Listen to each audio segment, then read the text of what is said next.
Hello.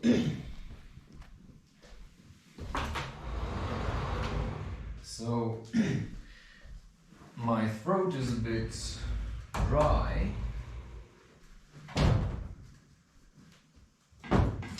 Which means I need to drink something, right?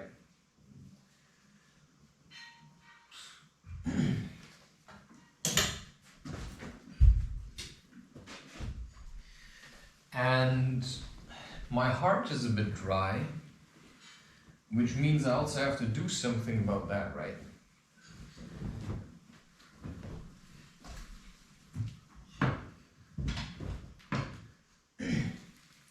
And all I can say to you is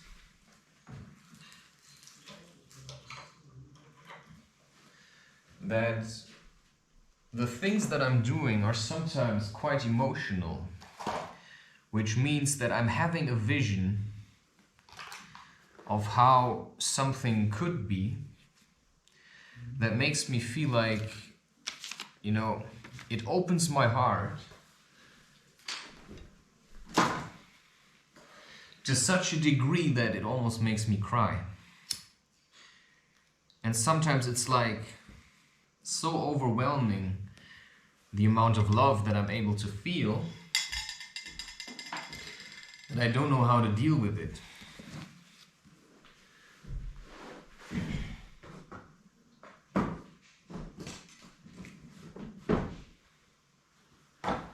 Because sometimes I get certain visions, and I seriously, I don't lie when I say to you that these visions are just so really beautiful.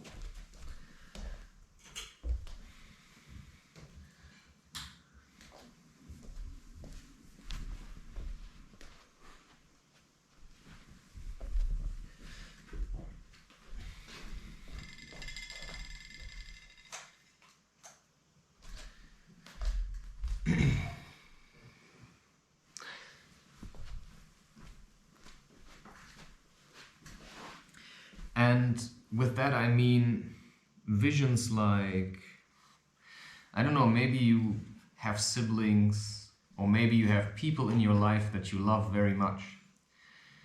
And when you start working on your dream and you see that it's starting to become a reality, in a way it's actually quite scary. And why is that? Because of course, I'm creating a heaven for myself, but there's one thing which is very true. When you are alone in heaven, you're very lonely. So what you want to do is learn how to create heaven on earth. That's what you want to learn. So if you want to create heaven on earth, you have to give people the opportunity to feel safe in your presence, and because maybe you can also financially invest into certain people because you see that they have potential, and you see that if they would do something, you can literally see how they would change. And sometimes you're a bit afraid, that it's not going to work like this. But the thing is, it's absolutely possible. But for that, you have to be emotionally stable. You have to keep your heart open at all times so that people can relax into loving you and trusting you. And the thing is that they may not have the connection to God that you have, right? Like I have a very, very deep and stable connection to God through myself. And that's what you call Christ consciousness. Not everybody is like this, but some people can experience it through you. And that's then, of course, the idea of the guru. But the thing is, the guru also needs people to love. And whatever a guru is, it's a teacher. It's somebody who has certain insights and can share them with the world. And then you also have to accept responsibility for your gifts and start sharing them. Because if you have the gift and you like to be in the center of attention, and you can keep the energy flowing, you hold the room, then you take responsibility for yourself, but also for the well-being of others. Because if you are the one holding up the energy for millions of people, because they connect to you through podcasts or books or YouTube, that also means that you have, in a way, responsibility for their emotional security, which means that you need to somehow guide them through. So, in a way, of course, they will be dependent on you. So you make sure that you always love them no matter what. Right? Never put anybody out of your heart. So, and then people literally relax into loving you. And that takes some time. And then you can start opening doors for them. But first you have to open your own door, which means you have to open your own heart. Right? And that's very important. So you open your own heart, and then you show other people, you know, through your actions and through your love, they will open their heart to you. Whereas I first needed to open my heart to myself, to lots of people, and to God, right? So that love can radiate out of me. It's just positive vibrations, because we are in a state of, you know, it's like everything's toxic, right? There's like weird frequencies shooting around the energetic space, right? It's like, I don't know, like radio waves, like, you know, it's like very disturbing for your energy field.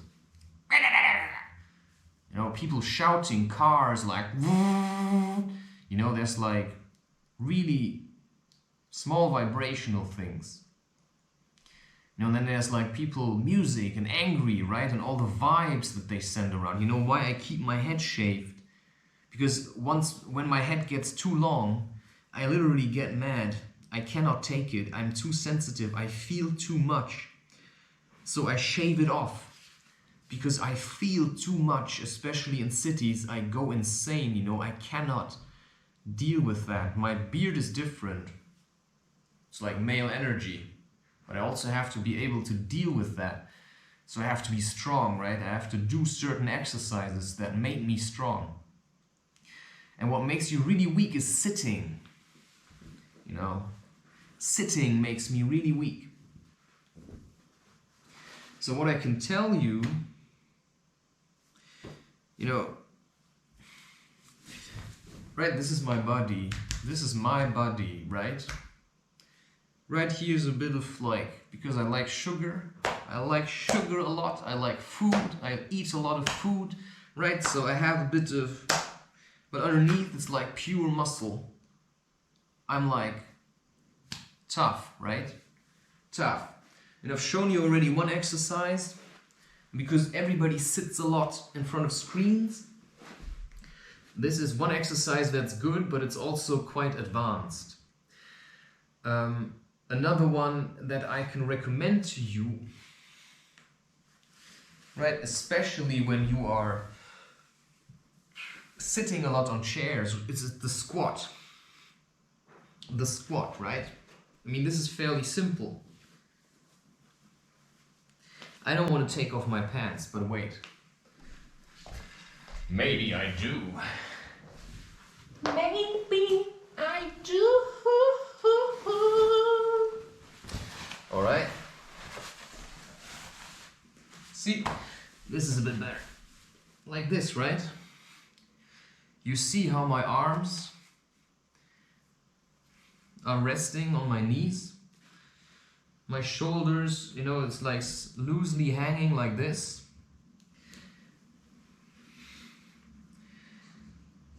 My butt is just hanging.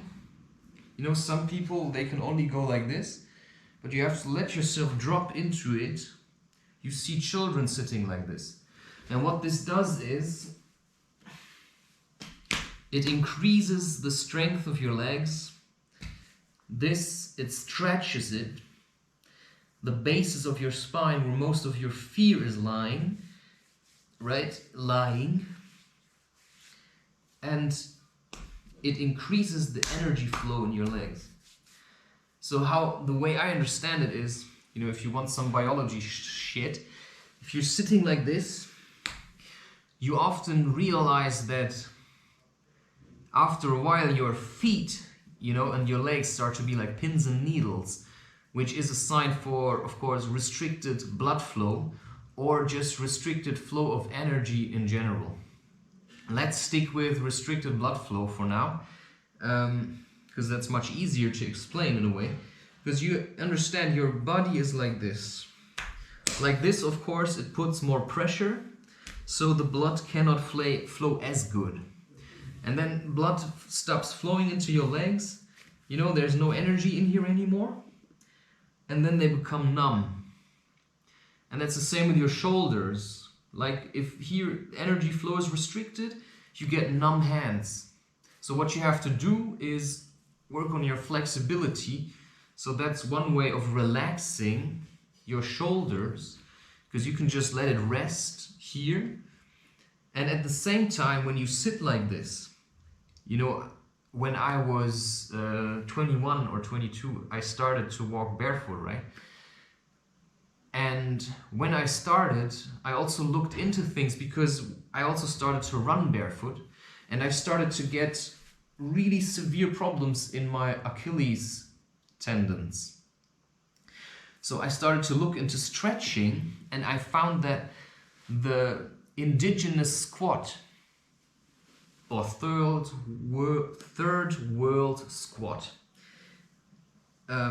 is one of the best ways to stretch your calves, your Achilles tendons. So that is something that goes in preparation with walking barefoot. It's squatting like this. Right now it's a bit more difficult, but I'm sure if I would eat alone, if I would live alone, I would eat on the ground often, which means I would sit like this, and then I would have my food and I would eat it, like indigenous people do that. Right, because you know you don't want to sit in the mud, so you sit on your feet basically.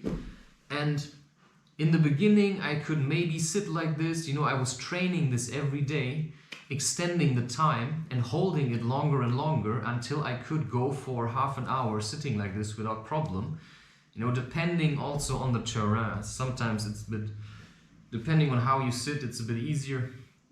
But this is one of the best ways. I have worked in a call center as a call center agent, and I used to sit, I squatted like this on the chair, and sometimes, you know, writing like this I find a bit hard, but it would be much better, because right, if I can write like this, if I can work like this on the laptop, it's much easier to maintain a natural posture, because it keeps itself upright. I can rest my arms like this, and then I can do like, right? And then I have to have, it's also easy. You know, when I stand, it's a bit harder. So maybe I have to think of, you know, how I can more work like this. But I think that would be worth to look into. And I wasn't ashamed to do it. I thought it was funny to sit in a call center like this and work like that. Of course, then your screen has to have a certain height, so I just started to get things, you know, to pile up my screen a bit higher. Once I climbed over the tables and one of the Macs just fell and was broken. Well, what happens? I don't even know, you know, why would anybody climb over a table? You know, I can't really tell, but I just did. I don't really understand, but it doesn't really matter. It just happened. And so when you sit like this, the blood flow is restricted, and then your body starts to create capillaries.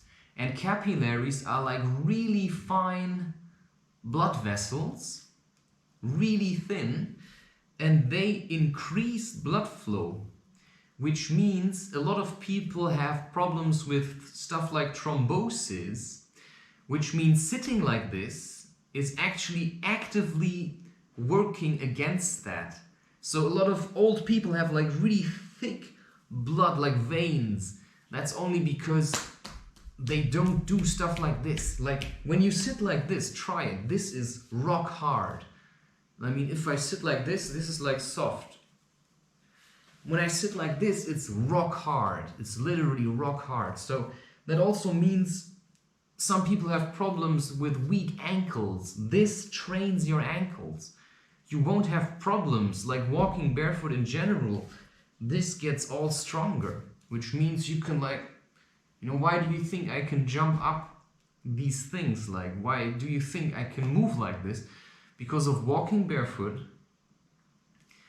paying attention to how it feels, you know, pushing through, and then sitting like this. And then you can even try different, like, this can be a bit wider sometimes, then you can go in between, and you can push your legs outside. That's gonna stretch it. Just be a bit careful. Some people have really tight tendons and sinews and muscles, so you have to like ease into it. Like there's literally some people that cannot get lower than this, so you start like that, and the longer you do it, the further you're gonna get down. And if you do this every day, at one point you're gonna be able to sit like this. And then you could like combine it. You start like moving around like this, and this goes in the direction of animal movement. And now you're combining this with this. And this is already the beginning to Ashtanga Yoga. Right from there, you can learn at one point. I haven't mastered it yet, but you know, I'm kind of mentally working on it. You can push into a handstand, and this is then basic calisthenics. And you can do this anywhere. You don't need any weights, you don't need any equipment, right? You just need yourself, a bit of space, and then you just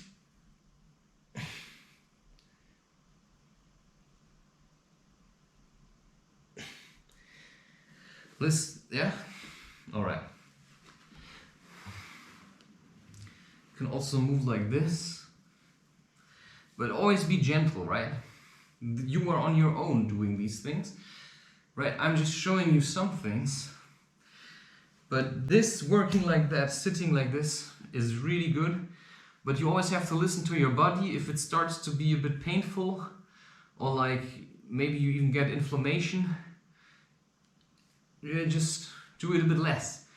Like the same with barefoot. Sometimes, you know, I wear shoes for extended periods simply because, you know, I don't want to kill my feet, right? So if it's like really cold or it's starting to get really painful, I mean, it also has to be in a way enjoyable, right? I don't see the sense, because I already realized that walking barefoot in general already helps change something. Because when you touch the ground, I'm going to talk about this a bit later in the next session, because you know, I want to keep you busy practicing these things, and then I'm going to tell you about it a bit more. So also the emotional aspects of going barefoot and how that helps you mentally become stronger mentally. That's actually quite good, nice. Because, you know, that's the first time I'm doing YouTube like this. So now I really have to set up a plan, you know, how I'm going to teach, right? How I'm going to present what I've learned. Because now I'm at the first time in my life I'm kind of stable with what I'm doing. And I see that it works for myself, so I can show it to people. I first had to test it, right? And now I know it works, so I'm going to tell you about it. And this is going to keep you busy for a while. Like, this takes a while. Like, so do this every day for as long as you feel comfortable. Like, I always did it until, like, sometimes I would get up and I couldn't place my leg because it was so, like, you know, it was basically gone. I felt like I have no leg anymore. But that's how you push through, right? I mean, This is really gonna help your entire posture, and it relaxes your lower back, and it makes you stronger in general. So you can see that I'm quite fit, you know, I have like quite strength, I have a thick neck, I have a really thick neck. So I also always made sure when I made these exercises, you know, to hold my neck in a position that is somewhat, you know, I don't do like really fast, like, no, you have to do it slowly always. Everything you do it slowly, like gentle, especially in the beginning when you don't have a lot of muscles. Your body's going to be really weak, which means everything is like, you know, if you have lower back problems, like I have, you have to like do these things. Gentle.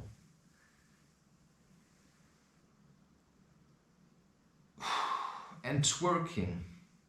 Just look up how to twerk and just start doing it. And it might be that it starts to feel a bit worse in the beginning.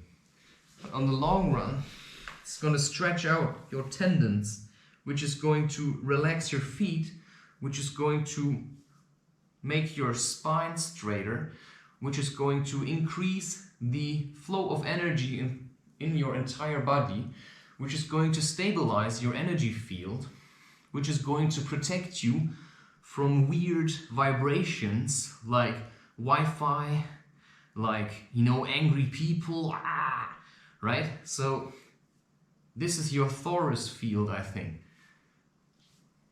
And maybe it's going like this now.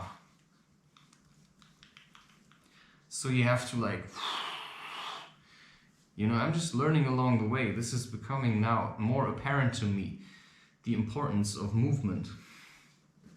Anyway, this is where I want to stop. I just say, you know the drill, ChristopherMinesReusch.com. Cheers.